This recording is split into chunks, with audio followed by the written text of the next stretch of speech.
చేద్దాం ఈ లోపు కాలర్ని తీసుకుందాం. సురేంద్ర గారు కాలిఫోర్నియా నుండి. సురేంద్ర గారు నమస్తే. నమస్తే అండి. మాట్లాడండి. భానుప్రకాష్ రెడ్డి గారు. ఇప్పుడు ల్యాబ్ రిపోర్ట్ నమస్తే సార్. ఇప్పుడు ల్యాబ్ రిపోర్ట్ లో ఎనిమల్ ఫ్యాట్ ఉంది అని చెప్పేసి ల్యాబ్ రిపోర్ట్ అంత క్లియర్ గా వచ్చిన తర్వాత మరి జగన్మోహన్ రెడ్డి గారు ఎందుకు అబద్ధాలు చెప్తూ ఉన్నారు? First point. సెకండ్ పాయింట్ ఏంటంటే దయచేసి ఇది పొరపాటున కూడా సిబిఐకి ఇవ్వద్దండి. సిబిఐకి ఇస్తే వివేకానంద రెడ్డి మర్డర్ కేసు ఒక 5 ఏళ్ళు జరిగినట్టుగా ఇది ఒక సిబిఐ ఒక 15 ఏళ్ళు దర్యాప్తు చేస్తూనే ఉంటుంది. కాబట్టి ఇది సిబిఐకి మాత్రం ఇవ్వద్దు ఇది దర్యాప్తు. ఎందుకంటే మన ఇండియాలో సిబిఐ కానీ ఈ దర్యాప్తు సంస్థ బలహీనంగా ఉండటం వల్లే ఇలా జరుగుతూనే ఉంటుంది. సురేంద్ర గారు, ఇవాళ సీఎం చంద్రబాబు నాయుడు గారు ఎస్ఐటి వేశారు. ఐజీ ర్యాంక్ కన్నా ఎక్కువగా ఉన్న సిట్ వేశారు. దోషులను ఉరిదీయండి. అదే సార్, ఇప్పుడు సిట్ వేసి దోషులను గట్టిగా పట్టుకొని ఉరి తీసేయండి, ఓ పని అయిపోతుంది. ఓకే, భానుప్రకాష్ రెడ్డి గారు. సురేంద్ర గారు, అసలు మీరు పడినటువంటి ఆ మనోవేదన కోట్లాది మంది శ్రీవారి భక్తులు, హిందువులు ఇదే మనోవేదనకు గురవుతున్నారు.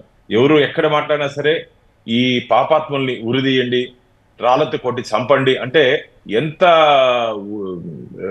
హిందూ బంధువులు కానీ, వెంకటేశ్వర భక్తులు కానీ, గోవింద భక్తులు కానీ ఎంత మదన పడుంటే ఆ మాటలు వస్తాయండి వాళ్ళ దగ్గర నుంచి. ఖచ్చితంగా ఇప్పటికే ఈరోజు చంద్రబాబు నాయుడు గారు దీని మీద సిట్ ఒక ఐజీ అండ్ ఆ పై స్థాయి అధికారితో ఒక విచార బృందాన్ని వారు వేయడం జరిగింది. ఎందుకంటే మన దగ్గర ఎవిడెన్స్ ఉందండి. ఎక్కడగానే మ్యాచ్ కాలేదే. కాబట్టి ఖచ్చితంగా దోషులు చట్టం ముందు, శ్రీవారి భక్తుల ముందు మేము నిలబెడతాము. రాబో రోజుల్లో ఖచ్చితంగా చట్టరీత్యా వాళ్ళ మీద ఏ విధంగా చర్యలు తీసుకోవాలో ఆ విధంగా ఖచ్చితంగా తీసుకుంటాం. ఇంతకుముందు నేను చెప్పాను 5,000 కోట్లు డీవియేషన్ ఒకటి, మళ్ళా తిరుపతిలో 100 కోట్లతో శ్రీవారి భక్తుల కోసం 100 కోట్ల రూపాయలతో నిర్మించినటువంటి పద్మావతి నిలయాన్ని కలెక్టర్ కార్యాలయం తీసుకున్నారు. కలెక్టర్ కార్యాలయానికి దాని మీద కూడా నేను హైకోర్టుకి వెళ్తే హైకోర్టు నాకు ఫేవర్ అయింది. గవర్నమెంట్ సుప్రీంకోర్టుకి పోయింది.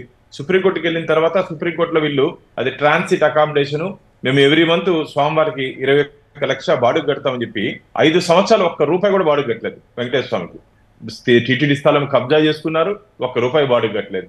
మళ్ళా ఎన్నికల సమయంలో అన్నిటికన్నా దారుణమైన విషయం, టీటీడీ నిధుల నుంచి దాదాపు 1,800 కోట్ల రూపాయలు ఇంజనీరింగ్ వర్క్స్ కేటాయించారు. ఆ వర్క్స్ లో 10 నుంచి 15% టీటీడీ చరిత్రలో ఇప్పటి వరకు ఏ టీటీడీ చైర్మన్ కూడా కమిషన్ తీసుకోలేదు. దాంట్లో కమిషన్ తీసుకున్నారని చెప్పి ఆరోపణలు. ఏందన్నా ఇవన్నీ పరిశీలించినట్టయితే ఒక హిందూ వ్యతిరేక ప్రభుత్వం ఆంధ్రప్రదేశ్ లో 5 సంవత్సరాలు రాజ్యం వెళ్ళిందని చెప్పి ఈ ఉదాహరణలు సరిపోదా?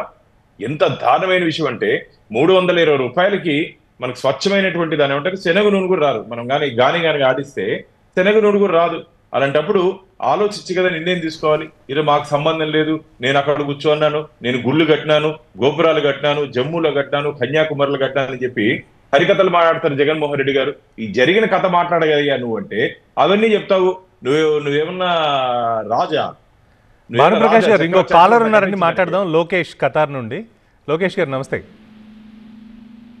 నమస్తే అండి. కనెక్టింగ్ అండి. మాట్లాడండి. భాను గారు నమస్తే అండి. నమస్తే లోకేష్ గారు. ప్రీవియస్ గా కాల్ చేశాను. యాక్చువల్ గా మిమ్మల్ని ఒక టీటీడీ చైర్మన్ గానో లేదా ఈఓ గానో అట్లా చూడాలని అనుకున్న వ్యక్తులు నేను ఫస్ట్ మీతో మాట్లాడాను. గుర్తుందో లేదో నాకు తెలియదు. సో బట్ అన్ఫార్చునేట్లీ మీకు ఆపర్చునిటీ రాలేదు. Sir, regarding this laddu issue అండి, ఐఎమ్ సీరియస్లీ టెల్లింగ్ అండి, నా హెడ్ ఎక్కడ పెట్టుకోవాలో నాకు తెలియట్లేదండి ఈరోజు. ఎందుకంటే మొన్న వచ్చినప్పుడు కూడా లాస్ట్ ఇయర్ లడ్డు ప్రసాదాన్ని వెజిటేరియన్ అయిన మా జిఎం నితిన్ గులియాని అనండి, ఢిల్లీ అతనికి తినిపించానండి ఇచ్చి. తర్వాత మా సిఇఓ అండి ఇక్కడ రేమాండ్ మైకల్, అతనికి తినిపించారండి. ఇప్పుడు ఈ న్యూస్ వాళ్ళకి వెళ్తే నేను నా తలకాయని ఎక్కడ పెట్టుకోవాలండి? నిజంగానండి చెప్తున్నాను భాను గారు, నాకు నిజంగా చాలా 2 రోజులు నిద్ర లేదండి. దేవుడు దీనికి పరిష్కారం చూపించాలి. And I'm not going to forgive anybody, and god also not going to forgive anybody అండి. Thank you. లోకేష్ గారు, మాకు కూడా ఇదే బాధ అండి.